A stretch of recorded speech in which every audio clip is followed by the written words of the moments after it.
నమస్కారం. City cable news కి స్వాగతం. ముందుగా ముఖ్యాంశాలు.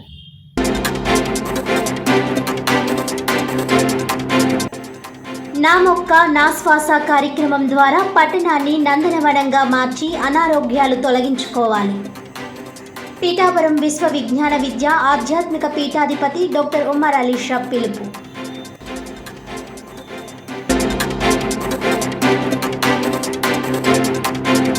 తిరుమల తిరుపతి లడ్డూ ప్రసాదం విషయంలో సరైన ఆధారాలు లేకుండా మాజీ సీఎం జగన్మోహన్ రెడ్డిని నిందించడం సరికాదు. సిబిఐ చేత విచారణ జరిపించి అసలు దోషులను శిక్షించాలని డిమాండ్ చేసిన వైఎస్ఆర్ కాంగ్రెస్ పార్టీ మాజీ ఎంపీ వంగా గీత.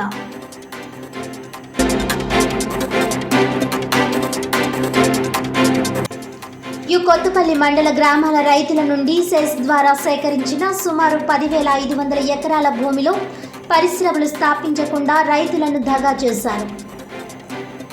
భూములు తీసుకున్న వారు పరిశ్రమల పేరిట రియల్ ఎస్టేట్ వ్యాపారం చేయడంపై అధికారులు స్పందించి భూములు తిరిగి ఇప్పించాలన్న దళిత బహుజన ఫ్రంట్ రాష్ట్ర కన్వీనర్ టి చెంగల్రావు.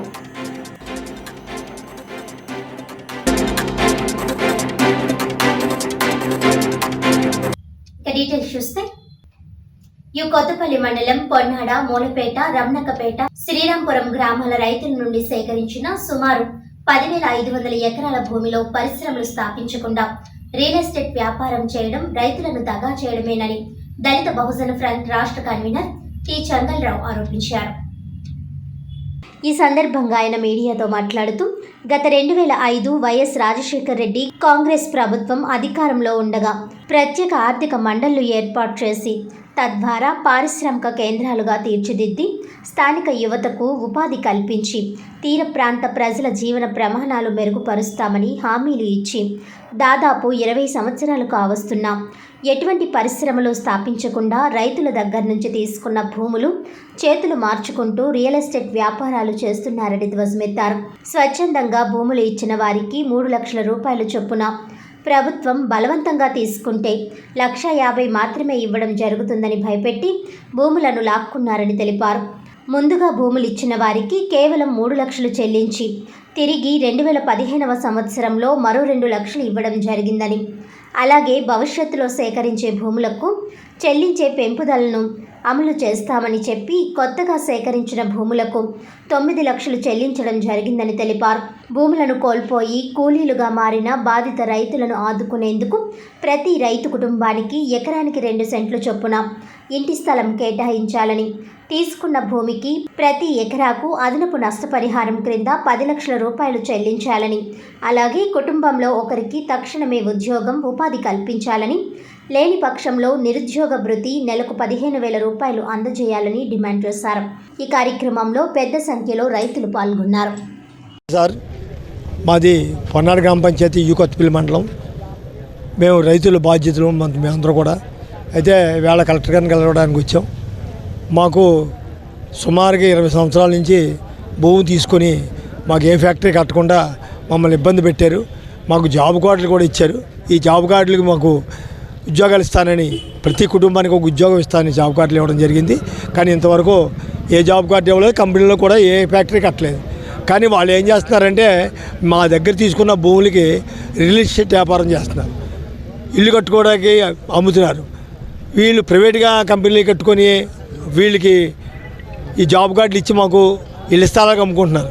అయితే మరి మా దగ్గర తీసుకుని కంపెనీలు కడతాను తీసుకున్నారు, కానీ వీళ్ళు రియల్ ఎస్టేట్ వ్యాపారం చేస్తున్నారు. కాబట్టి మా దగ్గర భూములు 40 లక్షలకి 50 లక్షలకు అమ్ముకుంటున్నారు, మాకు 5 లక్షలు ఇచ్చి. మరి అది ఈవేళ ఇంకా కొంతమంది భూములు తిరిగి ఇచ్చేసారు. వాళ్ళేమో 1,50,00,000 అమ్ముకుంటున్నారు. అయితే ఇప్పుడు మమ్మల్ని 5 లక్షలకే ఇబ్బంది పెట్టి మా బ్రతుకు తీరులు పోయి మేము సర్వనాశనమైపోయి రోడ్డు పాలు పట్టాం. కానీ దీన్ని ప్రభుత్వం గుర్తించి తప్పనిసరిగా న్యాయం చేస్తారని ఇప్పటి వరకు చేసాం. వాళ్ళ గురించి ఇప్పుడైనా న్యాయం చేస్తారని మేము మీ మీడియా ద్వారా ప్రభుత్వాన్ని తెలియపరుస్తున్నాం. కొత్తపల్లి మండలం, తొండంగి మండలాల పరిధిలో 10,500 ఎకరాల భూసేకరణ, బలవంత భూసేకరణ తీసుకున్నారు. రైతుల దగ్గర నుంచి 3 లక్షల రూపాయలు ఇచ్చి తర్వాత అడిషనల్గా ఇంకో 2 లక్షల రూపాయలు ఇచ్చి తీసుకోవడం జరిగింది. భూములు తీసుకొని ఈ రోజుకి 20 ఏళ్ళు అయింది. SCZ 20 ఏళ్ళు అయినా 3-4 యజమానులు మారారు తప్ప ఆ తీసుకున్న ఏ ఉద్దేశంతో భూములు తీసుకున్నారో, పరిశ్రమల కోసం తీసుకున్నారో పరిశ్రమలు రాలేదు. పరిశ్రమలు తీసుకొని వీళ్ళు ఎవరైతే రైతులకు ఉద్యోగాలు ఇస్తున్నారో ఉద్యోగాలు ఇవ్వలేదు. భూములు పోగొట్టుకున్న రైతులు కూలీలుగా మారిపోయి భిక్షకాలుగా మారిపోయారు.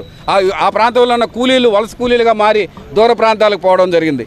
మరి తొండంగి కొత్తపల్లి మండలాల్లో ఇంతమంది రైతులని బీదలుగా మార్చేసి భూములను ఖాళీగా పెట్టుకొని అంత దుర్మార్గంగా ఎస్సీజెడ్ ప్రవర్తిస్తూ ఉంది. దీనిపైన అనేక రకాల ఉద్యమాలు జరిగినాయి. రైతులపైన అనేక మంది పైన తప్పుడు కేసులు పెట్టారు. ఈ రోజు కూడా తిరుగుతూ ఉన్నారు. న్యాయం కోసం అడిగితే తప్పుడు కేసులు బనాయించి ఇబ్బంది పెట్టే పరిస్థితి అక్కడ కనబడతా ఉంది. అయితే ఈ నేపథ్యంలోనే ఇప్పుడు మరొకసారి ఈ భూమిని వేరే వాళ్ళకి రియల్ ఎస్టేట్ రూపంలో వేరే వాళ్ళకి అమ్ముకోవాలని ప్రయత్నం చేస్తున్నారు. మరి పరిశ్రమల కోసం మేము భూములు ఇస్తే మీరెందుకు రియల్ ఎస్టేట్ వ్యాపారం చేస్తున్నారు? మీరెందుకు రైతులకు ఇచ్చిన హామీల్లో ఉద్యోగాల్లో భాగంగా ఎందుకు ఇవ్వలేదు? ఎందుకు R&R ప్యాకేజ్ ఇవ్వలేదు? ఎందుకు ఆ ప్రాంతంలో కాలేజీలు పెడతానన్నారు, ఇంజనీరింగ్ కాలేజీ కడతాన్నారు, పాలిటెక్నిక్లు కట్టి మీ బ్రతుకులన్నీ కూడా మార్చేస్తాం, ఉన్న ఫలంగా ఇంతకన్నా మెరుగైన జీవితాన్ని ఇస్తామని చెప్పి ఎందుకు మీరు మాట తప్పారు? ఎందుకు ఈ రైతులను మోసం చేశారని ఈ సందర్భంగా మేము ప్రశ్నిస్తున్నాం. ఎందుకంటే ఇప్పటికైనా సరే వచ్చిన ప్రభుత్వం మరి రైతుల పక్షాన్ని నిలబడి రైతులకు మేలు చేయాలని, రైతుల వైపున పోరాడాలని, రైతుల వైపున పోరాడుతున్న మాకు అండగా నిలబడి రైతుల సమస్యలను తక్షణం పరిష్కారం చేయాలని ఉద్దేశంతో జిల్లా కలెక్టర్ గారికి 3 డిమాండ్లతో మేము ఈరోజు రిప్రజెంటేషన్ ఇవ్వడం జరిగింది. డిమాండ్ నెంబర్ 1, అభివృద్ధి చేసిన భూమిలో ప్రతి ఎకరాకి 2 సెంట్లు ఇవ్వాలని, అలాగే ప్రతి ఎకరాకి అదనపు నష్టపరిహారం 10 లక్షల రూపాయలు ఇవ్వాలని, అంతేకాకుండా ఇంతవరకు ఉద్యోగాల పేరుతో మోసగించిన వీళ్ళందరికీ కూడా తక్షణం ఉద్యోగం ఇవ్వండి. ఉద్యోగం ఇవ్వలేకపోతే ప్రతి ఒక్క కుటుంబానికి 10 నుంచి 15 వేల రూపాయలు భృతి ఇమ్మని కూడా డిమాండ్ చేయడం జరిగింది. జిల్లా కలెక్టర్ గారు సానుకూలంగా స్పందించి మరి దీనికి సంబంధించిన మేనేజ్మెంట్ని రప్పించి ఒక 15 రోజుల్లో మాట్లాడి దీనికి ఒక పరిష్కారం చూపిస్తానని చెప్పి హామీ ఇవ్వడం జరిగింది. ఒకవేళ ఖచ్చితంగా ఇది పరిష్కారం అవ్వకపోతే ఎస్సీజెడ్లో ఎలాంటి పరిశ్రమలు రానివ్వం, కట్టనివ్వం. ఈ సమస్య పరిష్కారం అయ్యేంత వరకు ఆ భూములు అలాగే ఉంటాయి. అవసరమైతే ఆ భూముల్లో మరి తిరిగి మేమే వ్యవసాయం చేసుకోవడానికి సిద్ధంగా ఉన్నామని ఈ సందర్భంగా తెలియజేస్తా ఉన్నాం. తిరుమల తిరుపతి లడ్డూ ప్రసాదం విషయంలో సరైన ఆధారాలు లేకుండా మాజీ సీఎం జగన్మోహన్ రెడ్డిని నిందించడం సరికాదని, ఈ రాద్ధాంతంపై సిబిఐ చేత విచారణ జరిపించి అసలు దోషులను శిక్షించాలని వైఎస్ఆర్ కాంగ్రెస్ పార్టీ తరఫున డిమాండ్ చేస్తున్నట్లు మాజీ ఎంపీ వంగా గీత వెల్లడించారు. ఈ సందర్భంగా ఆమె మీడియాతో మాట్లాడారు. తిరుపతి లడ్డు గురించి ఆల్రెడీ మేము చెప్పడం జరిగింది. ఇది సాధారణంగా ఎవరైనా ఒకటి ఆరోపణలు చాలా రకాలు చేయొచ్చు, చాలా రకాల రాజకీయంగా ఆరోపణలు వస్తాయి. ఆరోపణలు రాజకీయ పరమైనవి కానీ లేకపోతే వ్యక్తిగత పరమైన ఇంకొకటి అయితే పర్వాలేదు. ఈ ఆరోపణ అత్యంత ప్రతిష్టాత్మకమైన, ప్రపంచ ప్రసిద్ధి చెందిన, అందరి సెంటిమెంట్ కి సంబంధించిన ఒక తిరుపతి మహాపుణ్యక్షేత్రమైన తిరుపతికి సంబంధించిన విషయాన్ని బయట పెట్టేటప్పుడు తప్పు జరిగితే శిక్షించడంలో కానీ, తప్పు జరిగితే సంబంధిత వ్యక్తుల మీద తగిన చర్యలు తీసుకోవడం కానీ ఎవరికీ అభ్యంతరం లేదు. కానీ సరైన సాక్ష్యాలు లేకుండా, సరైన వివరణ లేకుండా, సరైన పద్ధతిలో కాకుండా ఒక ఇష్యూని బయటికి వదలటం అనేది అది చాలా తప్పుడు సంకేతాలు వెళ్తాయి. అంతేకాదు చాలా మంది మనసులు చాలా నొచ్చుకున్నాయి. కాబట్టి ఇప్పటికే జగన్ గారు పూర్తి వివరణ ఇవ్వటం జరిగింది. చాలా మంది మాజీ మంత్రివర్యులు ఇవ్వడం జరిగింది. ఎందుకంటే మేము ఎందుకు అంటున్నామంటే ఇది ఎవరో ఒకళ్ళు ఆరోపణ చేస్తే కదా. తిరుపతి అనేది ప్రత్యేక ప్రతిపత్తి, దానికి ఒక కమిటీ, దానికి ఒక టీటీడీ బోర్డు ఉంది. ఆ బోర్డుకు సంబంధించిన అంశాలు ఉంటాయి. ఆ బోర్డులో పర్చేస్ కమిటీ ఉంటుంది. తిరుమల తిరుపతికి సంబంధించిన బోర్డు మెంబర్లు ఎవరు మాట్లాడలేదు. అప్పుడున్న బోర్డు మెంబర్లు కానీ ఎవరు కూడా మాట్లాడలేని పరిస్థితి ఉంది. కాబట్టి ఇది రాజకీయంగా జగన్ గారిని తక్కువ చేయాలని, జగన్ గారి మీద లేనిపోని నిందలు వేయాలని చెప్పే కార్యక్రమే అని మేము భావిస్తున్నాము. అందుకే ఇది తప్పు. అందుకే ఇప్పుడు ముఖ్యమంత్రిగా మన మాజీ ముఖ్యమంత్రి వర్యులు జగన్మోహన్ రెడ్డి గారు కూడా చెప్పడం జరిగింది, మీరు సిబిఐ ఎంక్వైరీ చేయండి, తప్పు ఉంటే మమ్మల్ని శిక్షించండి. ఒకవేళ ఏదన్నా జరిగి బోర్డు ద్వారా జరిగినా, బోర్డు నా హయాంలో జరిగింది కాబట్టి నేను దేనికైనా సిద్ధంగా ఉన్నానని చెప్పి జగన్మోహన్ రెడ్డి గారు ఖచ్చితంగా చెప్పడం జరిగింది.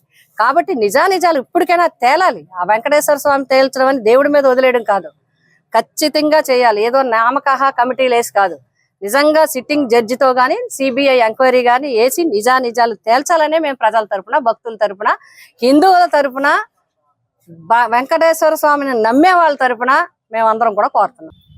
బుడమేరు వరదల వల్ల విజయవాడలో జరిగిన నష్టాన్ని 2 రకాలుగా అందించారని, అదేవిధంగా అప్పులు చేసి పెట్టుబడి పెట్టి 100% నష్టపోయిన ఏలేరు రైతన్నలకు కూడా నష్టపరిహారం పెంచి 30,000 వరకు ఇచ్చి బాధిత రైతులను ఆదుకోవాలని సామాన్య ఉద్యమకారుడు పాటంశెట్టి సూర్యచంద్ర ముఖ్యమంత్రిని కోరారు. ఈ సందర్భంగా ఆయన మీడియాతో మాట్లాడుతూ, ముఖ్యమంత్రి నారా చంద్రబాబు నాయుడు ఏలేరు వరద నష్టం చూడడానికి బాధితులతో మాట్లాడడానికి జగ్గంపేట నియోజకవర్గం రాజుపాలెం గ్రామం వచ్చినప్పుడు ఎకరాకు 10,000 రూపాయలు నష్టపరిహారం చెల్లిస్తామని, రైతులను పూర్తి స్థాయిలో ఆదుకుంటామని హామీ ఇచ్చారని అన్నారు. గ్రౌండ్ ఫ్లోర్ నందు ఎక్కువ నష్టం జరుగుతుంది కాబట్టి 25,000 నష్టపరిహారం, ఫస్ట్ ఫ్లోర్ నందు తక్కువ నష్టపరిహారం జరుగుతుంది కాబట్టి 10,000 రూపాయలు నష్టపరిహారం ఏ రకంగా అయితే చెల్లించారో మరియు 100% పూర్తిగా నష్టపోయిన పంటలకు 10,000 రూపాయలు మాత్రమే నష్టపరిహారం చెల్లించడం న్యాయం కాదని, 100% పూర్తిగా నష్టపోయిన పంటలకు ఎకరానికి 30,000 రూపాయలు నష్టపరిహారం ఇచ్చి ఆదుకోవాలని కోరారు. నేడు రైతుల ఖాతాలకు నష్టపరిహారం చెల్లిస్తున్నందుకు రైతుల పక్షాన కృతజ్ఞతలు తెలిపారు. నమస్తే అండి. పాటంశెట్టి సూర్యచంద్ర, జగ్గంపేట నియోజకవర్గం. ఏలేరు వరద ముంపుల వల్ల జగ్గంపేట నియోజకవర్గంలో కానీ, పిఠాపురం నియోజకవర్గంలో కానీ అనేక నియోజకవర్గాల్లో సుమారు 55,000 ఎకరాలు పంట నీటి మునిగి సర్వనాశనం అయిపోయిన పరిస్థితి. ఇందులో భాగంగా గౌరవ ముఖ్యమంత్రి గారు రాజుపాలెం గ్రామం వచ్చి అక్కడ మునిగిపోయిన పంటలన్నీ చూసి ఎకరానికి 10,000 రూపాయలు నష్టపరిహారం ఇస్తున్నాం, రైతన్నలను ఆదుకుంటామని చెప్పేసి వారు ప్రకటించడం చాలా సంతోషదాయకం. ముఖ్యమంత్రి గారిని మరొక్క బాధిత రైతుల పక్షాన మేము కోరేది, పూర్తిగా 100% నష్టపోయిన రైతులకి ఎకరానికి 10,000 రూపాయలు సరిపోదని చెప్పి సందర్భంగా మేము విజ్ఞప్తి చేస్తా ఉన్నాం. పాక్షికంగా నష్టపోయిన దానికి 10,000 రూపాయలు ఇవ్వడం జరిగింది. ఎంతో కొంత ఊరట అయ్యింది ఇది. ఎందుకంటే ఎకరానికి కనీసం 10 బస్తాలు 15 బస్తాలు అయ్యే పరిస్థితి ఉన్నదానికి మీరు ఎకరానికి 10,000 ఇవ్వడం జరిగింది. ఇది నీరు ఇప్పటికి ఇంకా లాగలేదు. వరద పోయి 10 రోజులైనా సరే కాలం ఇంకా పుల్లుగా పారుతా ఉంది, పూర్తి నిండి కానీ నీరు లాగని పరిస్థితి. ఇలాగా 100% పొలాలు ఉన్న పరిస్థితి. ఈ 110% పొలాలు కూడా 100% పూర్తిగా సర్వనాశనం అయిపోయిన పొలాలన్నిటికీ కూడా కనీసం ఎకరానికి 30,000 రూపాయలు మానవతా దృక్పథంతో ముఖ్యమంత్రి గారు ఇవ్వాలని చెప్పేసి బాధిత రైతులు అందరి పక్షాన కూడా చేతులు జోడించి ముఖ్యమంత్రి గారికి మేము విజ్ఞప్తి చేస్తా ఉన్నాం. ఎందుకంటే మీరు అక్కడ బుడమేరు వరదల వలన విజయవాడలో అక్కడ ప్రాంతం అంతా కూడా మీరు స్వయంగా పర్యటించడం జరిగింది. అక్కడ గృహాలన్నీ పర్యటించడం జరిగింది 1 వారం రోజులు సుమారు. ఆ పర్యటనలో మీరు కళ్ళతో మీరు చూడడం జరిగింది. అక్కడ నష్టం ఏ రకంగా మీరు అంచనా వేశారో చూశారు. గ్రౌండ్ ఫ్లోర్కి ప్రతి ఇంటికి 25,000 రూపాయలు నష్టపరిహారం చెల్లించారు. తర్వాత ఫస్ట్ ఫ్లోర్కి ప్రతి ఇంటికి 10,000 రూపాయలు చెల్లించారు. అంటే ఎక్కువ నష్టం ఉన్న కాడ ఎక్కువ మొత్తం చెల్లించడం జరిగింది. మేము మిమ్మల్ని కోరేది 100% నష్టపోయిన వాళ్ళకి కనీసం 30,000 రూపాయలు నష్టపరిహారం ఇవ్వాలని చెప్పేసి మిమ్మల్ని విజ్ఞప్తి చేస్తా ఉన్నాం. అంతేకాకుండా మీరు ఇచ్చిన 10,000 రూపాయలకి కూడా కృతజ్ఞతలు తెలియజేస్తున్నాం రైతుల పక్షాన. బాధితులందరూ కూడా ఎంతో పెట్టుబడి పెట్టేశారు, 30,000 రూపాయలు పెట్టుబడి పెట్టేశారు. కండికాలం తవ్వకపోవడం వల్ల, ఏలేరు ఆధునీకరణ చేయకపోవడం వల్ల ఇవి పూర్తి స్థాయిలో కొన్ని పొలాలు ఇప్పటికీ కూడా నీరు లాగని పరిస్థితి. కొన్ని చోట్ల నీరు లాగినా సరే 15 రోజులు పూర్తిగా నీటిలో ఉండిపోవడం వల్ల మొత్తం 100% నష్టపోయిన పరిస్థితి. కాబట్టి పూర్తిగా నష్టపోయిన పొలాలన్నిటికీ కూడా ఎకరానికి 30,000 రూపాయలు నష్టపరిహారం ఇప్పించి మీరు ఆదుకోవాలి రైతులని చెప్పేసి ప్రభుత్వాన్ని మేము విజ్ఞప్తి చేస్తా ఉన్నాం. అవసరమైతే మీరు స్థానిక శాసనసభ్యులను కానీ కలెక్టర్ గారిని కానీ పంపించి ఇక్కడ 100% నష్టం జరిగిందా లేదా అని చెప్పేసి మీరు ఎంక్వైరీ వేసి తప్పనిసరిగా రైతన్నలకి ఎకరానికి 30,000 రూపాయలు ఇప్పించాలని చెప్పేసి ముఖ్యమంత్రి గారిని విజ్ఞప్తి చేస్తా ఉన్నాం. డిప్యూటీ సీఎం పవన్ కళ్యాణ్ చేపట్టిన తిరుపతి లడ్డూ ప్రసాదం ప్రాయశ్చిత్త దీక్షకు మద్దతుగా జగ్గంపేట వెంకటేశ్వర ఆలయంలో జనసేన పార్టీ నియోజకవర్గ ఇన్ఛార్జ్ తుమ్మలపల్లి రమేష్ సంఘీభావ దీక్ష చేశారు.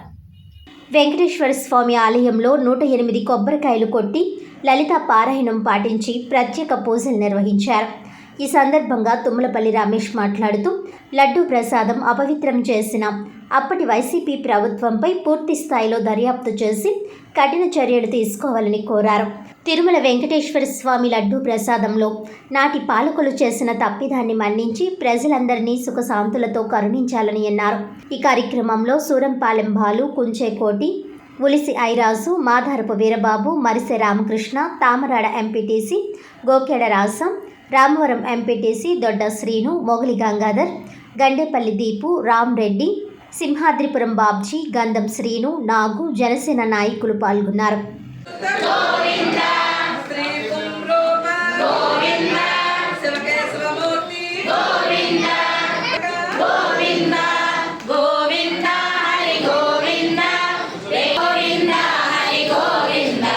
వెంకటరమణ